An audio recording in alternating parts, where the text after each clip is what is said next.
I have alluded to not being able to work a typical job currently, and because I'm making videos, I think some people assume that I'm just kind of joking with that. I am not. The same things that prevent me from working a typical job also prevent me from uploading videos on a regular basis, unless you want to see me curled up in a fetal position, acting all hopeless about everything. Because that's how I've spent a lot of my week.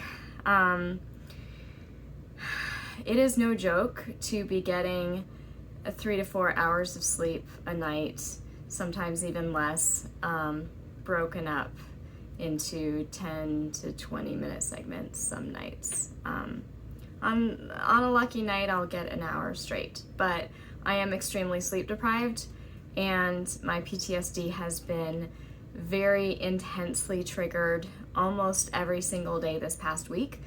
And on top of that, my toddler has not been sleeping during the day. He sometimes is only sleeping 5 hours at night. It's been some really intense times, and as much as I keep wanting to upload videos, I have these ideas and I try, and it's just days like today. All day is just spent focusing on the bare basics of meeting our core needs.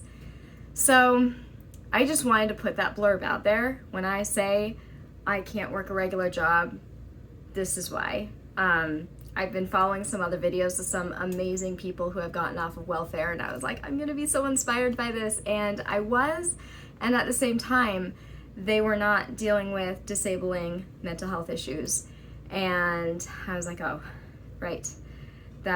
It's not unique to me, but trying to get off of welfare while also remaining disabled with mental health issues is probably not the average story that you're gonna find. I am officially disabled on paper. I used to receive supplemental security income, that's SSI, because I was too disabled to work, and I actually intentionally took myself off of it. My parents gave us some money for our wedding, and they said, anything you don't use, you can keep. So we had a budget wedding, except for the venue. We did spend on the venue. It was beautiful, and I loved it, and I was like, let's keep the money. We could have put the money into what they call an ABLE account. That's a way for people on SSI to be able to invest towards a better future, and we could have done that, and I intentionally chose not to because being on SSI was so incredibly stressful. It was significantly impacting my mental health, just plummeting my ability to function. So that is how extreme it is to try to get on this program. That, more than any other government program, is a difficult one. Let's just put it that way for now. But I say all that just to reiterate, I am officially disabled, as in I am officially on paper, certifiably too sick to work. But I want to get off of welfare. I think there's a way for us to do it. It's going to take time. I don't know which avenue is going to work out first or which collection of avenues is going to work out, but I am going to try. And when I have weeks like this, I have to remind myself that sometimes working my butt off actually means resting. I know that doesn't sound like it makes sense at all, but I know how to push. I can push myself. I've worked multiple jobs where I am pushing myself, and I can run myself into the ground. I'm capable of it. If my family needs me to do that, I do it in a heartbeat. I have done it before. I have no qualms doing that whatsoever. I am capable of pushing myself to inhuman limits. I have pushed myself so hard on a job that I have come home and been incapable of lifting a fork to my mouth. My own husband had to feed me. That's what I'm capable of doing. It is scary how hard I can push myself. So the trick when you are capable of pushing yourself this hard, the trick is to be very careful in when you choose to deploy this superpower.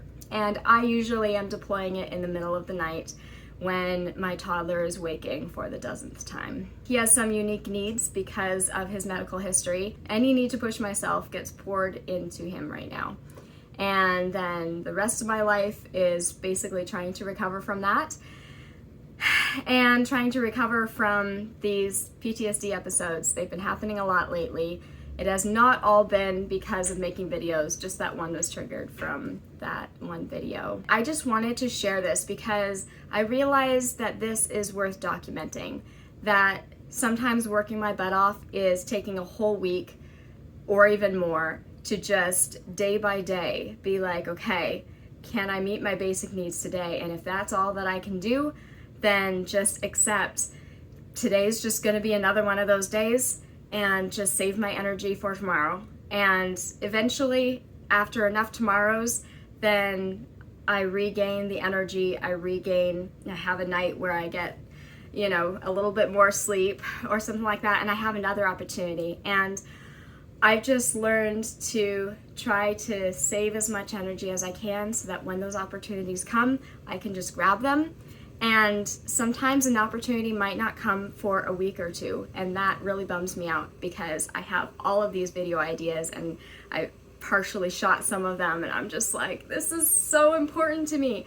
But my mental health and my toddler's well-being and my connection with my husband, those things have to come before making videos, and they have to come before my goal of getting off of welfare, unfortunately.